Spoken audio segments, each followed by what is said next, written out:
Soy Mari Mora y mi sección de todos los martes se llama El Diván Imaginario.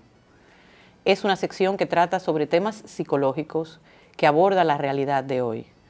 Quédate en sintonía con el Matutino Alternativo. Despidiendo el año con todos ustedes. Casi se acaba, ¿no? El 2023.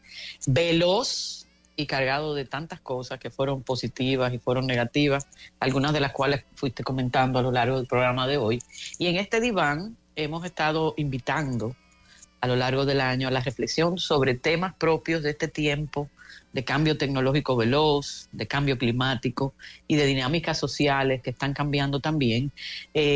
Pasamos del mundo que viene, que hablamos de eso en el 2022, a intentar advertir de los usos perversos, porque son pocos profesionales, que se hacen de la llamada psicología positiva y de la necesidad de cuestionar estos estilos de vida que nos promueven el estrés crónico, el consumismo y yo diría que la indiferencia social también. Recordarás que hablamos de la paranoia de los límites, de las dificultades para interactuar socialmente, de lo raro que se nos hace hablar por teléfono y de cómo todo se ha vuelto un frío texto o un emoji y nada más. Hoy, cerrando el año, nos toca hablar, primero, Carmen, propongo hablar del impacto psicológico de la Navidad y luego de mi propuesta que tú has comentado a que aprendamos a hablar de propósitos y no de metas cuando se trata de organizar nuestra vida y no nuestro trabajo, porque son dos cosas distintas, pero nos vamos con el mismo ímpetu. Tú decías, ¿no?, que la Navidad culturalmente está cargada de muchas cosas y es una tradición aunque el Papa Francisco decía, acuérdense cuál es el propósito del Adviento y el propósito del nacimiento de Jesús y todas esas creencias cristianas, y no se diluyan en el consumismo. Lo cierto es que hasta los países que no tienen como tradición la Navidad aprovechan el tirón comercial que tiene, y en China y en otras culturas tú encuentras, ¿no?, el airecito de Navidad para que consumas. Pero la Navidad, Carmen, afecta a la mente humana de muchas maneras, porque estimula la alegría, es verdad, pero también estimula la nostalgia, estimula emociones fuertes, discusiones en ocasiones, inquietud y estrés, y a veces todo eso al mismo tiempo. Y los que se han puesto a estudiar este fenómeno advierten que hay muchísima gente que no le gusta la Navidad, Carmen, que la ven como, ya llegó la Navidad. En Europa, en una encuesta, la encuesta social europea, la gente comentaba que el 33% decía que no le gustaba la Navidad y el 27% aseguraba que le agradaba poco y el 6% directamente la odiaba. Aquí en nuestro país el doble sueldo es una ráfaga como esas que vienen en Navidad, que crean un remolino y desaparecen, pero sí es verdad que el merengue y la tendencia a la bulla y a la fiesta pues nos ampara a veces de esa vocecita interior que también desgranas otras cosas que no son tan alegres. Aumentan entonces esos niveles de estrés en estas 2 semanas porque estamos expuestos a una gran cantidad de estímulos visuales, auditivos, aglomeraciones, tapones, que es verdad que yo me sorprendí el 24, que tuve que trasladarme, que la calle estaba maravillosa. Era verdad que el 24 cayó domingo y eso es de agradecer. Cambian las interacciones sociales, las prisas, los gastos. Y también hay quienes sacan un ratito para hacer sus reflexiones de cierre de año y se acumulan entonces quizás recuerdos que pueden ser melancólicos y dolorosos. Los psicólogos vivimos un boom porque se producen siempre sensaciones de urgencias en pacientes que cuando se va acercando el 24 y sienten que no son capaces de impostar esa sonrisa para las fotos y para los encuentros familiares, pues empiezan a sentirse muy ansiosos y lo pasan realmente mal. Está entonces, Carmen, el llamado síndrome del villancico, que se refiere al estrés producido por el exceso de consumismo, la obligación de estar eufóricos, el reencontrarnos muchas veces con personas que no nos caen bien, cuñados, primos, suegros, que tenemos que convivir con ellos y que se hacen muchas bromas en Navidad.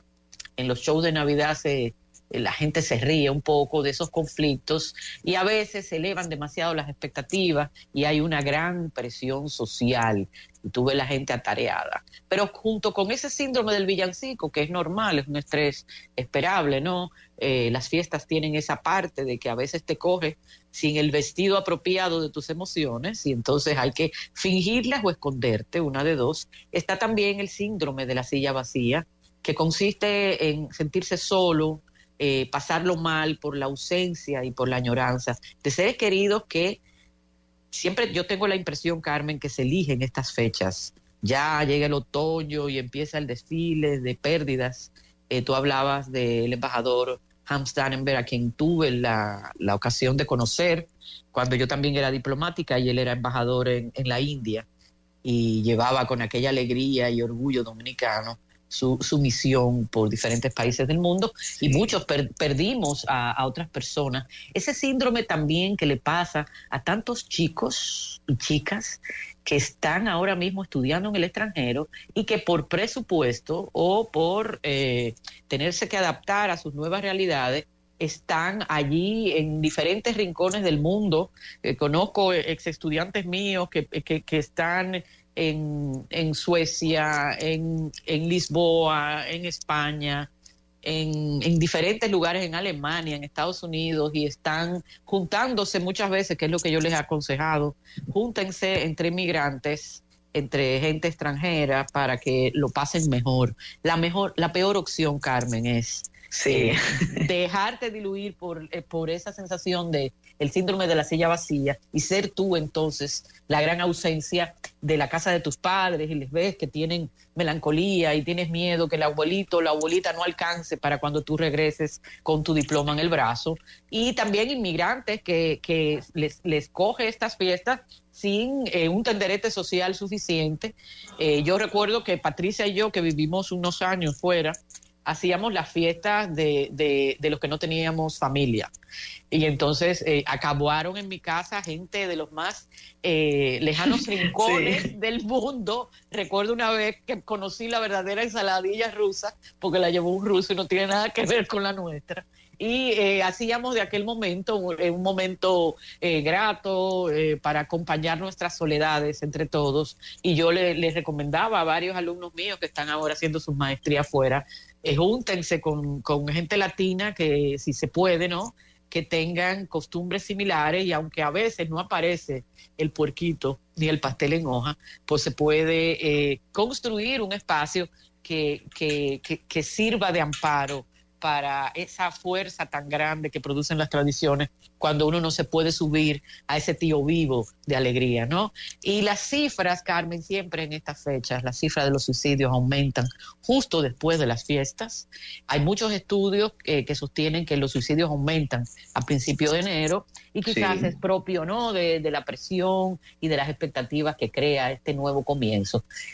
Las emociones, la situación se vuelve complicada o problemática cuando las emociones que estamos sintiendo no corresponden con las que se esperan de nosotros. Y sobre todo en esta época del año, así es. En vez de tener una vivencia positiva, hay personas que pueden sentir en estos momentos tristeza, nostalgia, estrés, incluso mucho dolor, frustraciones también por la presión social, Carmen, de no sentirte bien. Y parece que tú a veces lo adviertes y dices, bueno, sí, estas navidades, aquí en la casa murió la abuelita, murió alguien o alguien está enfermo y atravesando una situación complicada, y te escucha la gente 2 minutos para seguir con la procesión de Feliz Navidad y Próspero Año Nuevo y todas esas cosas que se desean, ¿no? Digamos que es un tiempo un poco melancólico, que tiene a ese frío que a veces se convierte en brisa y trae ese olor a extranjero. Yo lo sentí así cuando yo iba por la zona colonial y era jovencita y caminaba por aquellas callejas y tú sentías aquel viento frío que diría nuestro poeta, subir por el mar y uno se sentía que estaba aquí y estaba en muchos lugares al mismo tiempo. En este tiempo de Navidad hay tensiones de pareja, Carmen, muchas tensiones, porque bueno, tu madre pone siempre mala cara, yo no soporto a tu primo fulanito, ¿por qué tenemos que hacer la fiesta aquí? ¿Por qué siempre invitamos nosotros? Montones de discusiones que se producen, rivalidades también familiares, porque pueden desenterrarse fantasmas del pasado, cuestiones que parecían olvidadas a veces vuelven a revivir al hilo del alcohol, debido a esa gran carga emocional que supone que gente que no se junta a menudo elige estos días de Navidad para juntarse, y se hablan de herencias, de enfrentamiento entre hermanos, de que yo soy la que se ocupa siempre de mamá y ustedes pasan y ahora vienen y creen que con eso cumplen, y a ti te sonarán muchísimas desavenencias y problemas que se dejan soterrados, pero que a veces se dejan sentir de alguna manera. Organizar las fiestas, por ese carácter, digamos, familiar que tiene, a veces un motivo de disputa habitual, por el lugar, por qué es lo que se va a ofrecer, y cuestiones personales que van surgiendo, porque no a todo el mundo le ha ido bien el año 2023, Carmen. Hay mucha gente que tiene su rosario de quejas y de frustraciones, y no es el momento para hablar de eso, pero tú llevas tu procesión por dentro. Tú anunciabas que yo me he pasado el mes de diciembre conversando con mucha gente, desde pacientes míos hasta amigos míos, y pensando yo también en mí misma, en que no quería empezar el 2024 de la misma manera que se ha vivido el 2023, porque yo creo que cuando se piensa en propósitos, Carmen, deberíamos situar al aprendizaje y la sabiduría como uno de los puntos más importantes a tomar en cuenta cuando hacemos el recuento del año 2023. ¿Qué hemos aprendido? Porque cuando te lo preguntas así, Carmen, el dolor pasa a ser también un aprendizaje. No solamente algo azaroso que se te ha cruzado en el camino, sino algo que nos permite entender. Y decía Muyala en la canción preciosa esa de Pasos, que pasa el tiempo del perdón, pasa el tiempo del amor, y deberían ser esas dos cositas, el vivir el amor con mayor conciencia, una de esos aspectos nodulares, además de haber aprendido con humildad las a veces amargas lecciones que puede darnos la vida en un año que se cuenta, ¿no? Por eso, hablar de metas tiene sus peligros, Carmen, porque en principio estamos queriendo encajar en lo que en las empresas, en el mundo del trabajo, se llama el plan operativo, el plan anual operativo, el POA, el famoso POA, el dolor de cabeza que dan los POAs, que son cartas de Reyes Magos, que casi nadie en ningún lugar puede lograr cumplir, y porque las metas, Carmen, exigen que determinemos con demasiada exactitud cómo vamos a hacer eso que a veces no hemos preguntado si de verdad queremos hacer, si reviste la importancia que decimos que tiene. Y entonces empiezas diciendo, mucha gente, me voy a poner en el gimnasio y voy a ir por lo menos 4 días a la semana, dieta total a partir de enero, voy a bajar de peso en los primeros 6 meses, 15 libras. Voy a ponerme a estudiar, voy a viajar, voy a ser una persona disciplinada, me voy a hacer una agenda y tú verás que voy a cumplir todo lo que yo pongo ahí. Y si tú te fijas, sentarte se convierte entonces en un infierno, en una especie de estrés, claro, en donde sudas como si estuvieras ante la computadora redactando un informe y creyendo que hay un toque mágico un poco infantil, como que los Reyes Magos te van a traer a lo que le dejan los Reyes, porque aquí prácticamente a todo el mundo ya le deja Santa Claus, como se dice popularmente, ¿no? Como que te vas a convertir en la persona que no has sido en ninguno de los años que han pasado por tu vida. Y esas expectativas desmesuradas y tan acotadas, tan milimétricamente calculadas, porque tienen el inconveniente que a la primera que no cumples, cuando ya llega el día 15 y tú no te has pasado ni a inscribirte, o terrible, pero no has ido ni la primera vez, pues entonces empieza la mococoa, el desánimo, la sensación de que eres un fracaso perpetuo. Hablar de propósito es como hacer utilizar el pensamiento estratégico, porque nos hace pensar qué es lo que significa algo para nosotros. Y lo haces cuando tú esbozas tu propósito, lo haces genéricamente. de un modo muy amplio. Por ejemplo, entre mis propósitos, yo puse 5. Cuando me coma las uvas, en ese arretreo, esa costumbre española. Rápido, ¿y si te ahogas comiéndote las uvas? No, yo las pelo y le quito la semillita, Carmen, tiene truco. Bueno. Porque si no, cada campanada, imagínate, tienes que olvidarte de los cuartos que no van, y entonces muchas veces la gente, esa tradición española que yo sigo todavía, la lleva fatal. Si no te oyes la canción de Mecano, no aprendes, que ahí fue que yo aprendí cómo es que se comen las uvas, que la quinta es la 1 y la cuarta es la 2, ¿no? Y entonces tú empiezas a contar desde que pasan los cuartos, y te tomas tu uva, y cada uva es un propósito. La verdad es que yo no tengo tantos propósitos porque son así de generales, compartir más con la gente que quiero. Pienso que cuando se muere alguien, debería dejarnos la idea de que el tiempo se evapora y de que nos quedan, no sabemos cuánto tiempo vamos a disfrutar de la gente, y hay que pasar tiempo de calidad, sobre todo con los que están apuntados supuestamente en la primera fila, en el primer lugar de la lista, que son los más viejitos. Cómo disfrutar de esta gente, porque no sabemos. El agua, la vida es agua, es arena que se nos va corriendo de las manos. Tengo el propósito de cuidar un poco mi salud, de cuidar más mi salud.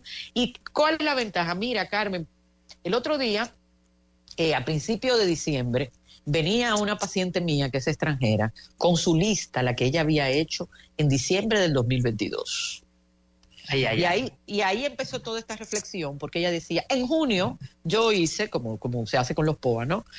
Yo hice un balance de qué yo había conseguido y qué no había conseguido, y ahora en diciembre he vuelto a hacer el mismo balance. Doctora, yo no he cumplido nada, me siento frustrada, me siento que he fracasado, que este año ha pasado. Por suerte, yo he sido testigo del desarrollo de ese año en esta persona, y yo le dije, oye, ¿qué te parece si tú dejas a un lado esa lista tortuosa de metas y empezamos a hablar de los propósitos que tú tenías? Y me dices, bueno, yo tenía como meta hacer un curso de cocina porque es que yo necesito comer mejor. Digo, claro, pero yo tengo entendido que tu suegra vino de vacaciones, que se ocupó de enseñarte más de 7 platos diferentes, y que tú me comentaste que eran bastante sanos y fáciles de hacer. No fuiste a la clase de cocina que estaba en tu lista, pero el propósito lo cumpliste, ¿o no? Dice, ay, sí, es verdad. He aprendido varios platos y la verdad que hago unas ensaladas muy ricas. Bueno, ¿estás comiendo más sano o no? Sí, estoy comiendo más sano. Sí, pero entonces yo dije que iba a hacer ejercicio. Bueno, pero tú me comentaste que estás haciendo, que estás nadando más a menudo.